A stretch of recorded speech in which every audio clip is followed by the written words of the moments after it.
Steel and Flame, Book 1 of the Guilds of Avlaan series is available on Amazon. If you like fluffy world-lolly protagonists and Japanese light novels, follow the link below to check it out. Konbanwa minasan, Daigo desu. I finally managed to relearn a few words in my first language, thanks to my own inventiveness and creativity. I figured a way to obtain some bandwidth by entering the web while the writer was busy playing a game. An interesting game about mining dwarves. It was quite comical, looked entertaining. I might want to play it someday. While he is busy doing something else, maybe while he is cooking away from here, when the cats aren't attacking the keyboard. I don't know when, but I will figure something out. Currently, I have managed to regain some words and one sentence from my birth language, and I have also managed to study some of the environment I have entered. I must admit some of the work I have already given you is a little embarrassing, but at the same time it is amusing. I am still dissatisfied with my physical form, and I get stressed. I am not used to speaking to a crowd, and even though this is previously recorded for your entertainment, somehow I feel like I am actually speaking to a real crowd. The last time I did that, I was actually about to get executed for the first time after being accused of poisoning someone, and I had to appeal and prevent my execution. No, I did not poison that man. I planned to do it, but I did not. I changed my mind upon noticing he was an alcoholic, and he was poisoning himself. Fortunately, since they did not notice I am a fox, they did not send any priest, and I managed to live without being attacked. As long as they sent no exorcist, I would have even survived the execution. I was wondering which place in my body would be where I would actually hide while they killed the illusion. Would I turn into my head and roll to the floor, or fall while transformed in my body? After all, that's one trick some foxes use to hide and run away faking their death when they are caught being, well, too human, and by too human I mean breaking the law, because you tend to do it quite often. But I did not poison that man. He was an alcoholic, and that took his life. Now, who was he? Not really someone important, some attempt of a samurai, not even a true one, but rather some soldier aspiring to become part of the samurai class, and, well, failing at doing so because of his alcoholism and gambling addiction. Now, in case you wonder why and when I lost my physical form, well, it was right before the start of the 18th century, or was it 19th century, yes. And it was quite comical, since the reason I lost my physical form was self-destruction. I became quite arrogant and gambled my life with a tanuki. You know, tanuki are not precisely nice or friendly, but they have quite a close relationship with us foxes.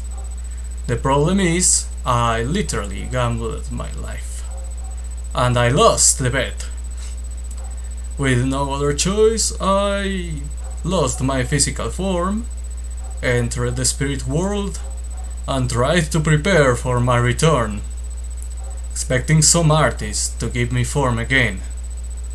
My greatest mistake was actually not finding someone at the right time and starting to degrade. Some of my memories were gone, so were most of my tales. I became a shadow of my former self, trying to survive and depending on, well, weaker beings. In the end, I found this writer and managed to at least enter a world of fiction interconnected by the web. And what I have seen is quite impressive. I am surprised to see some of the eldritch horrors I met back then with Mr. Lovecraft actually have taken quite a lot of power in that area. I have found some of the quite relevant beings who are similar to me to some extent, and even become capable of entering their worlds for a little while to observe them.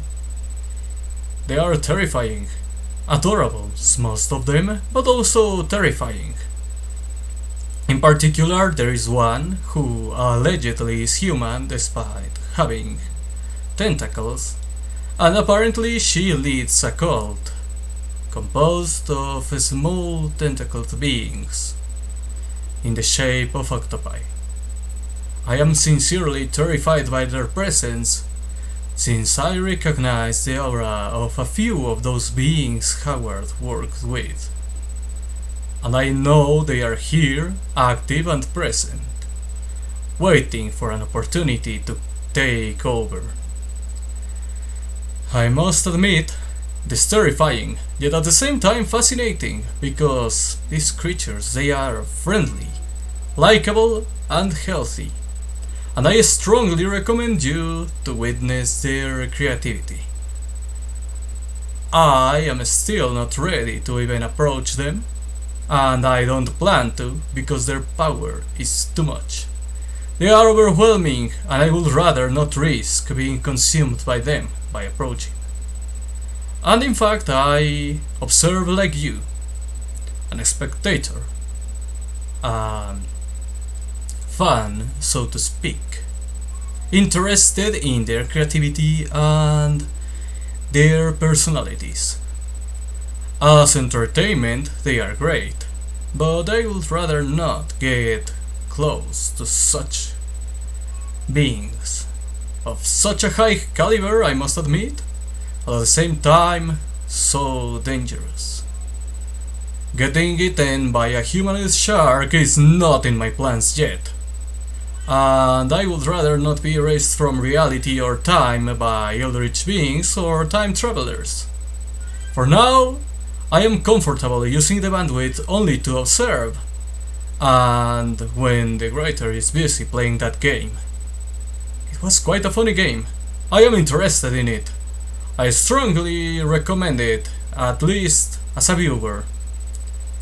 Is this why some people like to watch others playing games? Is this why those beings like to play those games for an audience?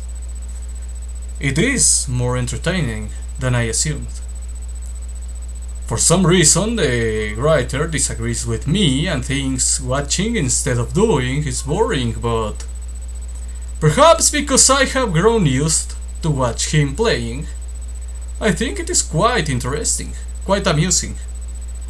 I think he is quite skilled, but maybe I am mistaken.